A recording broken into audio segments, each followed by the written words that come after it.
Bjorn, welcome to the Razor's Edge. Thank you. Thank you very much.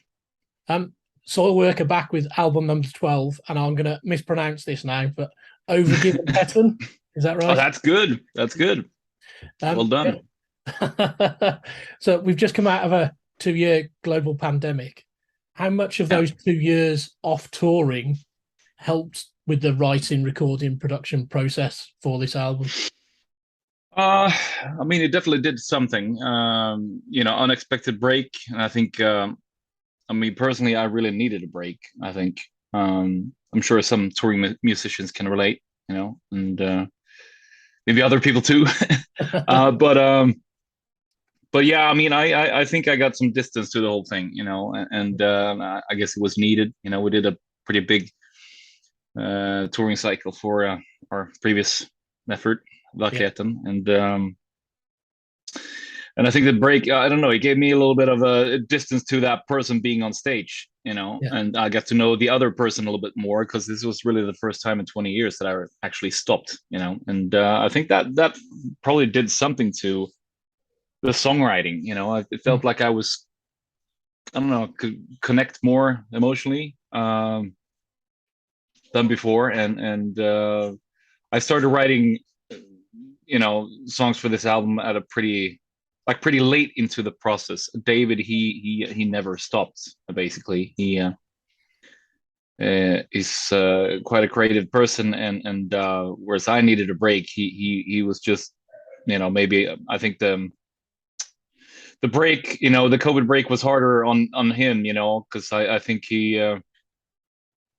he really needed to escape, and to be on tour, and suddenly there was no escaping anymore, and that did some pretty, you know, it was pretty rough on him, and so I mean, I took a break, he didn't, and then I came in quite late in the process, but then once I opened that door again, some really amazing things came out, and David also created some really amazing stuff for this album as well. We're on different planets,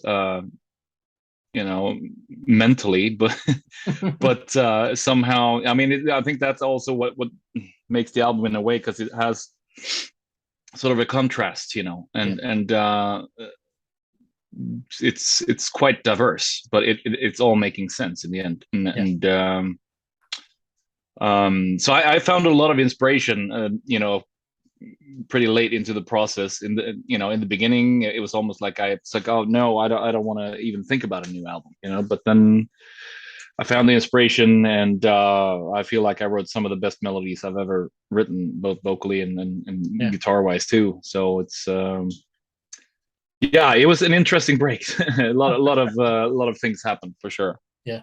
Um, and we've spoken to other bands who've been this through the same process, recording through 2 years of COVID, and they've said that they've Mm, used the time to polish an album that they wouldn't have had the time to do otherwise. Did you find that yeah. do you think it's a better album because you had extra time on it? I mean, hard to say. I mean, it could have turned into an absolute disaster. So if you can, sometimes when you have too much time in your hands, like, some pretty bad things can come out. Like, things might get too polished and too, over analyzed and this and that. But I mean, I guess that's another thing. We actually spread out the recording sessions for this album, rather than book six weeks straight, Yeah, living and breathing the same songs, and it's been working pretty good before, but I think this gave us a chance to get some distance to some of these tracks, and recording, a long weekend here and there, and a week, maximum 10 days at the yeah, time, and then, I mean, personally, I just, as soon as we were out the studio, I shut that door. I didn't ask for any rough mixes. I just wanted to, take a break from the songs and then return to them once we enter the studio again. yeah. So that's what I did, and then it was almost like I forgot about, like, I wonder what we recorded. This is going to be interesting, it's like, wow, this is what we recorded. This is amazing, and plus sometimes, it feels like, oh, I know what we're going to do for that part now. It's like when you're actually stuck, when you're too into the whole thing. Yeah. um I think that definitely did something as well. and I mean we added quite a few, like acoustic instruments as well. There's a bit of violin on there, and even banjo in the intro. That's definitely a first on the title track. So things like that too, came up. So it was quite interesting. Yeah. And as a band, you've always been described as like melodic death metal, but this album to me, it seems far more progressive. It's a more of a progressive metal album than a death metal album, really. So is that a route you'd consciously took when you started writing the album? Not really. And I mean, I've heard some people saying that. I mean, for me, yeah, I think it's, I guess, experimental in some ways, and quite progressive. But I think that element has always been there more or less. Maybe mid 2000s we were more straightforward, I guess. But it's always been there. But I mean, in comparison to the previous album, Verkligheten, I don't think it's that much more progressive. I think there's a nice balance there. It has sort of like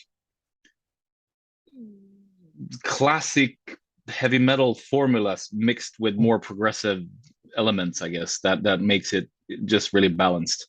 Yeah, I understand. So I've read online that the album title translates to abandonment. Is that right? That's correct. Yeah. So is that a theme that runs through the album completely, and where did that come from? I don't know if it's runs through the lyrics like in general. I wouldn't say that it's a concept album or anything like that. I mean, I guess it's more connecting to the melodies running through the album, which are quite melancholic, and very Scandinavian. I feel as well, and I don't know if people, who are not living in Scandinavia feel the same way, but I think there's something special to it, and we basically wanted to continue on the path of finding another Swedish title. Verkligheten, the previous one, means reality, and that can be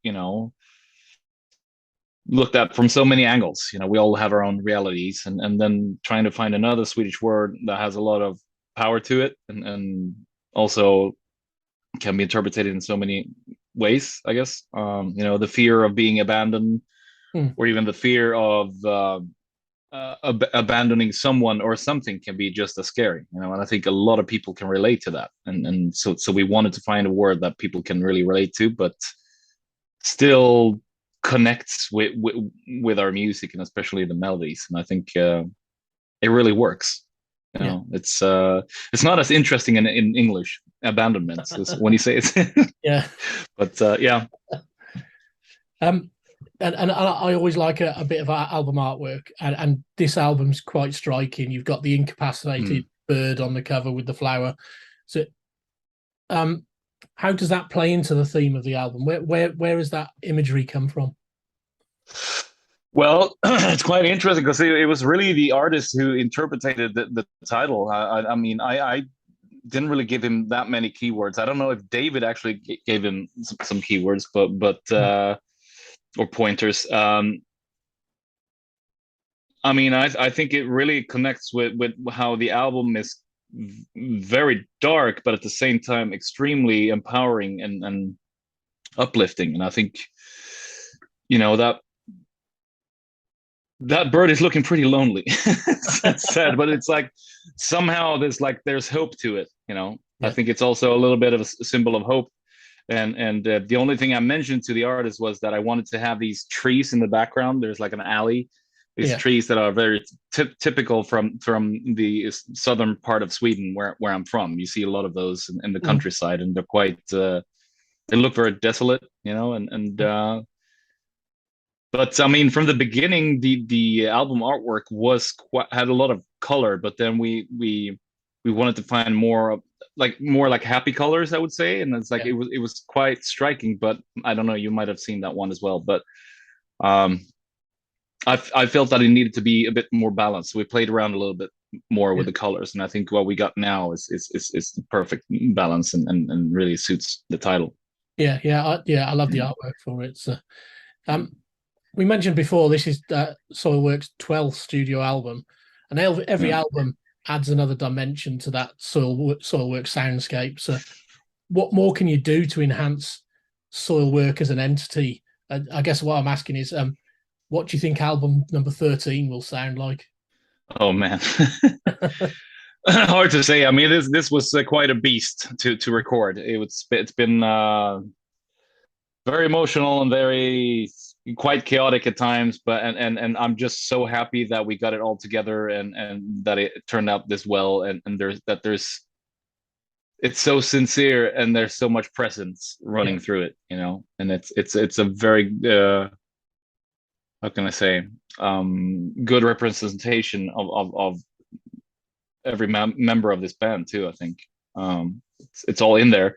So it's we want to just recently started doing festivals and play some of those tracks live, but yeah, that's that. I guess that's the main goal, to just play as many songs as possible from this album, because it's you know, that's what we're looking forward to, because we haven't really done that in a while. And I don't know, it's hard to think about a 13th album. We never really sit down and think too much or plan too much. So it's I'm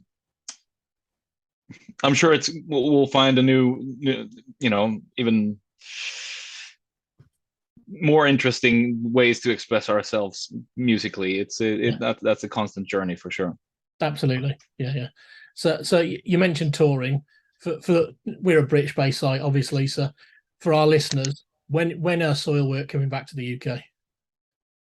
Well, we're definitely looking into, you know, doing a full UK tour. You know, we did one, I think, a couple of years ago, a little bit with Arch Enemy, but it was not really covering all of the UK. But that's something we would love to do, you know, because I know we have a really loyal fan base and it's constantly growing as well. So it's definitely, you know, in the plans. But I can't give you any specific date, but it's there, you know. Yeah. We really want to. Yeah. And you're out there playing a lot of shows when there isn't a global pandemic, obviously. So Yeah.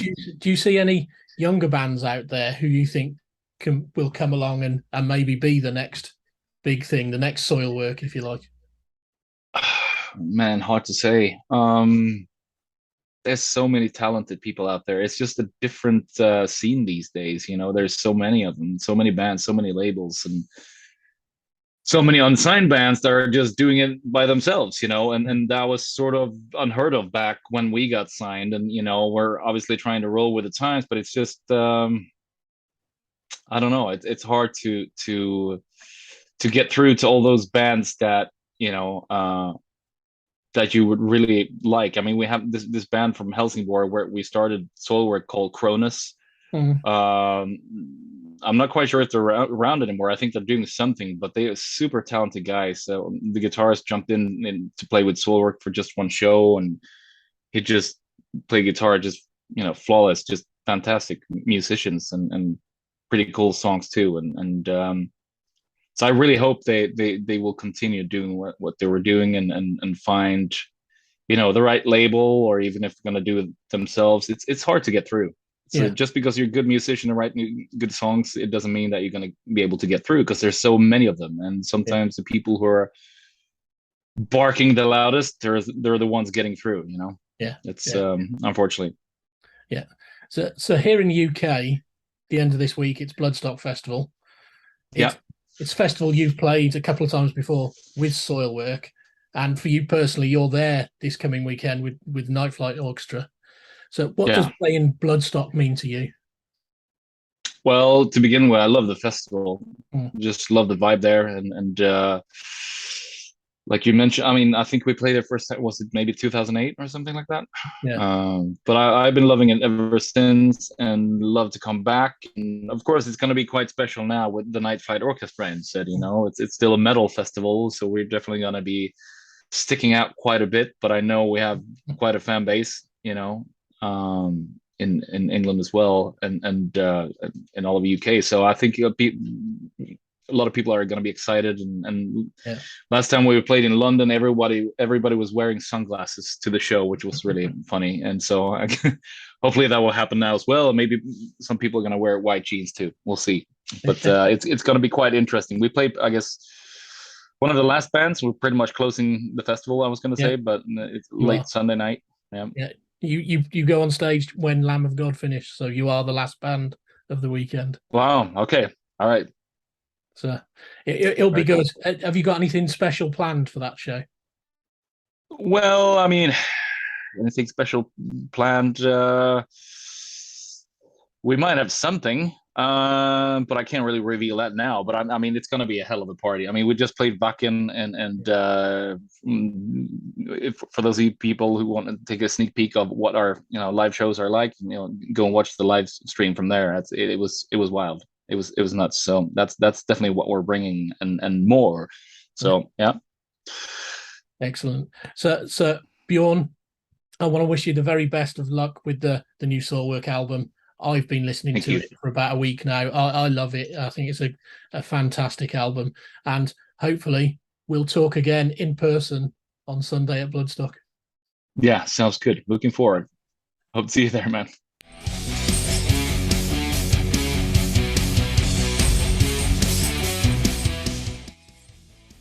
Thanks for listening. Make sure you keep up to date with future episodes by subscribing to our channels. For more information on this podcast, or for all the latest music news, reviews, interviews and more, head over to our website, www.therazorsedge.rocks.